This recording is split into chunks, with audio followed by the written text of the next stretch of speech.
किसी भी अष्टमी तिथि को 12 महीने में शुक्ल पक्ष कृष्ण पक्ष की अष्टमी तिथि पड़ती है।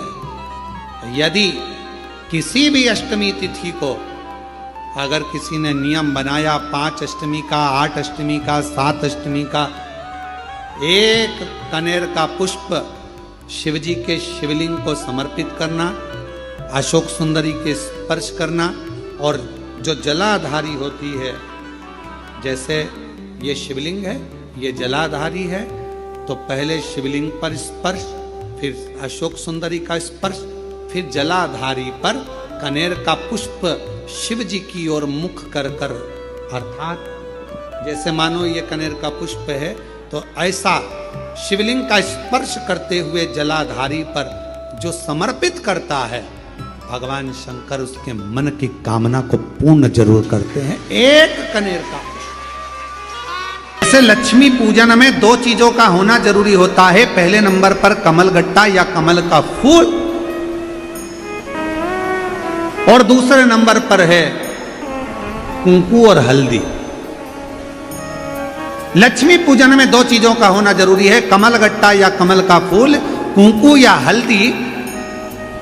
उसी तरह शिव भक्ति में 2 चीजें जरूरी है, एक अटूट विश्वास और दूसरा शिव जी के प्रति पूर्ण समर्पण। बहुत मिलेगा। लक्ष्मी वो कौन से 2 स्थान हैं जहां तू जाना पसंद नहीं करती? लक्ष्मी वो कौन से 2 स्थान हैं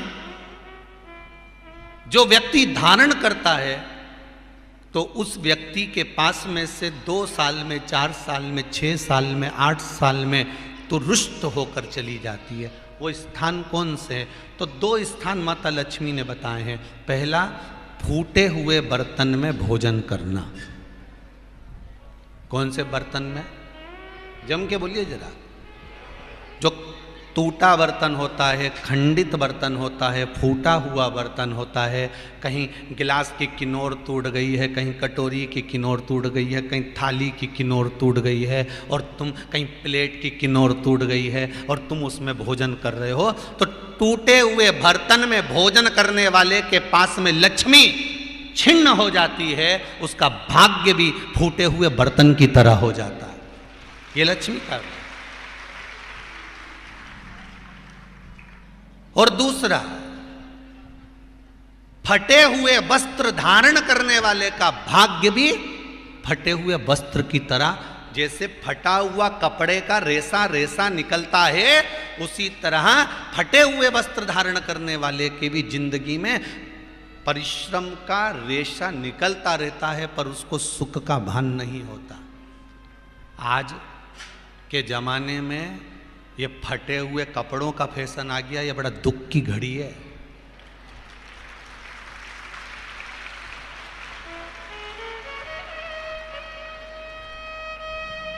ये बड़ी दुख की घड़ी है महाराज, और लोग उसको फैशन समझ रहे हैं। पहले तो कम फटा होता था, पर आज के जमाने में तो इतना इतना फट गया, ऐसा लगता है कि दिवाली का बम चलाने गया था दीपावली पे और बम कपड़ों के बीच में से फट गया। इसलिए वो कपड़े कब पहनेंगे तो ने अब पहन लिया। शास्त्र कह रहा है, लक्ष्मी कह रही है माता पार्वती को कि 2 जगह पर अगर ये 2 क्रम जिस जीव के होते हैं उसके पास में से लक्ष्मी 5 साल में, हम कई बार कहते हैं इन बच्चों को नहीं मालूम, इन नवयुवक लड़कों को नहीं मालूम, इन नवयुवक बेटियों को नहीं मालूम कि फटे हुए कपड़े पहनने का फल क्या है।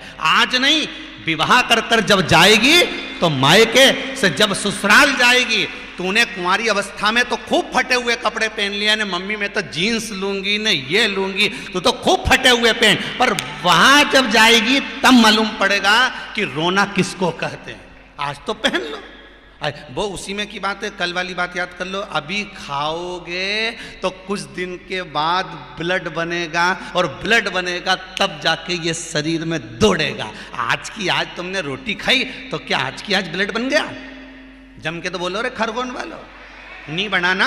आज खाया है तो ब्लड 8 दिन में, 4 दिन में, 6 दिन में, 2 दिन में, 5 दिन में, 3 दिन में बनेगा। आज की आज ब्लड नहीं बनेगा।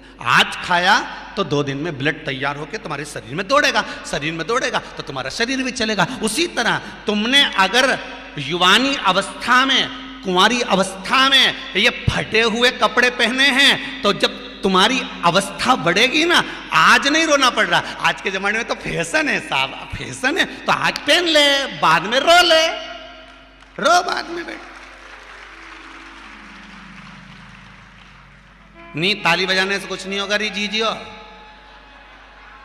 फालतू की बात है। आज यहां से जाते से ही अपने को एक ही काम करना, जितना फटा हुआ कपड़ा है इनके सबके पोछा लगा दो, बाल्टी में डुबाई डुबाई के। ये ताली बजाने से कुछ नहीं होगा। लोग तो कब से चिल्ला रहे हैं हम सुधरेंगे, जम के तो बोलो। गायत्री परिवार वाले रोज चिल्लाते हम सुधरेंगे, हम बदलेंगे। कब बदलोगे?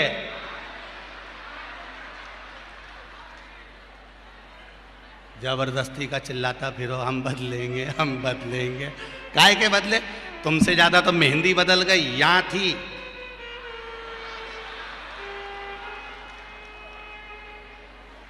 और बची कुची थी तो यहां पहुंच गई। यहां और पूर्णा कथा करने गए हड़पसर में, तो वहां पूछ लिया हमने हड़पसर में जाकर, तो हमने पूछा तनु इधर आ बेटा, अब जजमान के घर की छोरी। हमने कहा बेटा ये तूने क्या करा? अरे गुरुजी वो टेटू है नहीं, टेटू बनवाया है। हमने कहा कितने का बनवाया? अरे गुरुजी 700 रुपये का। हमने कहा तुम मुंबई पूर्णा वाले फालतू का खर्चा करते हो, 700 रुपये का कहीं गाय को चारा देते तो बेचारी 2-4 दिन तक खाती। अब 700 रुपये का तूने टेटू बनवाया। अरे गुरुजी फैशन चल रहा है। तब हमने कहा बनवाने की जरूरत क्या थी, खुद बना लेती, फ्री में बन जाता। तो क्या गुरुजी अपना हाथ नहीं पहुंचे? नहीं। हमने कहा कैसे नहीं पहुंचे? पहले दीवार पे बना, उन्हें चिपक जा। कैसे नहीं पहुंचे?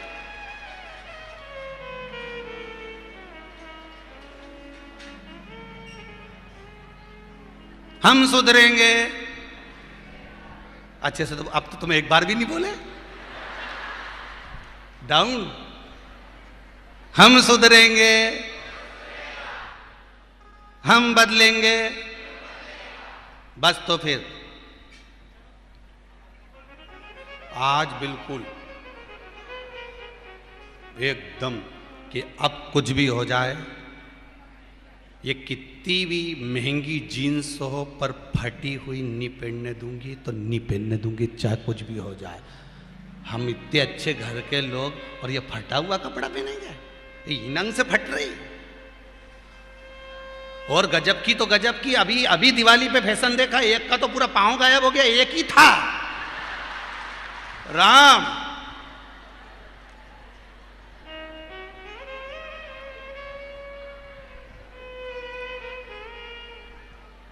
ए सुधर जाओ रे, जितने सुन रहे हो, नहीं तो सिधर जाओ रे। सुधरना जरूरी है।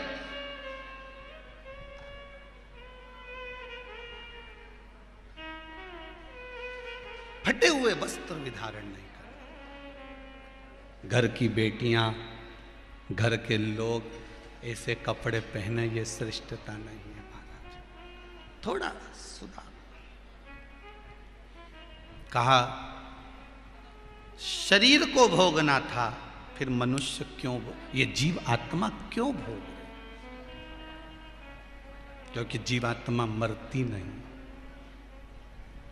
इसको जब भुगताया जाता है तो ये भोगती रहती है, तड़पती है, चिल्लाती है, अब नहीं करूंगी गलती, क्षमा कर दो मुझको।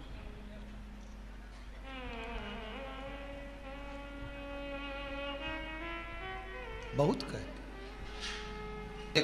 जो 18 प्रश्न थे उसमें एक प्रश्न है बहुत अच्छा। कल के 18 प्रश्न जो थे, 18 प्रश्न में तीसरे नंबर का प्रश्न है किसी भाई का, जिसने 18 प्रश्न लिखे थे उसमें तीसरे नंबर का प्रश्न है, जरा ध्यान से देखिए। अच्छे लोगों के साथ ही बुरा क्यों होता है? 18 प्रश्न में से एक प्रश्न तीसरे नंबर, अच्छे लोगों के साथ ही बुरा क्यों होता है? और अच्छे लोग इस संसार से जल्दी क्यों चले जाते हैं? उनके साथ बुरा क्यों हो रहा है? 18 प्रश्न में से एक प्रश्न, कल एक प्रश्न का उत्तर दिया था, आज एक प्रश्न अपन ने लिया कि अच्छे लोगों के साथ ही बुरा क्यों होता है। तो उसके लिए एक प्रसंग बड़ा सुंदर है, आप उसका स्मरण करिएगा। एक प्रसंग का साउंड अच्छा नहीं है, परंतु वो एक प्रसंग का स्मरण करिएगा आप लोग साथ में।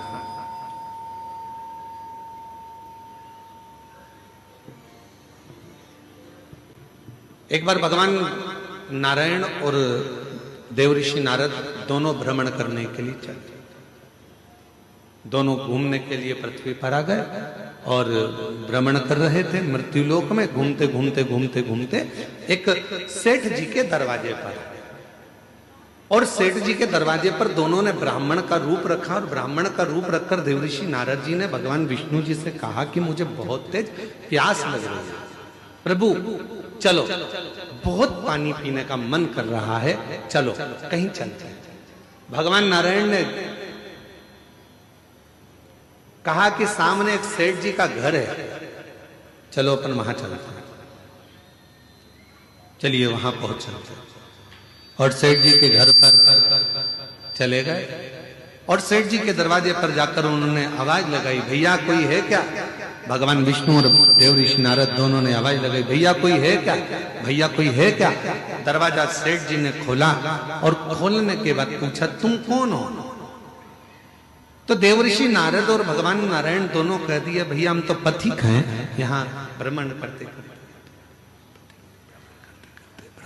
करते यहाँ आए हैं, भ्रमण करते करते यहाँ पहुंचे हैं, और भ्रमण करते करते हम लोग यहाँ पहुंच गए। हमको बहुत तेज प्यास लगा, क्या आप पानी पिला सकते हो? रहने दे, बस अब छोड़ दो।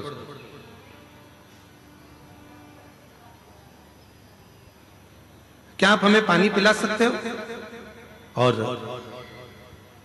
इतने में सेठ जी बाहर आए, दरवाजा खोलकर कहा, नौकर समझ रखा है क्या? तुम्हारे पिताजी छोड़कर गए हैं क्या यहाँ पर किसी को पानी पिलाने के लिए? चलो निकलो यहां से। पानी पीने आए और सेठ जी ने धक्का मार दिया और दोनों को बाहर निकाल दिया।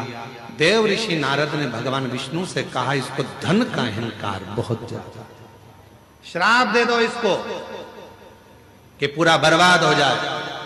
इतने में भगवान विष्णु ने पलट कर दोनों हाथ ऊंचे कर कर कह दिया, भगवान करे तेरे घर में और लक्ष्मी बढ़ जाए, तेरे घर में और संपदा बढ़ जाए, तेरे घर में और धन बढ़ जाए। देवऋषि नारद को तो गुस्सा आ गया। नारद जी ने कहा, प्रभु कैसी बात करते हो? तुम्हें तो इसको श्राप देना चाहिए कि बर्बाद हो जाए, और तुमने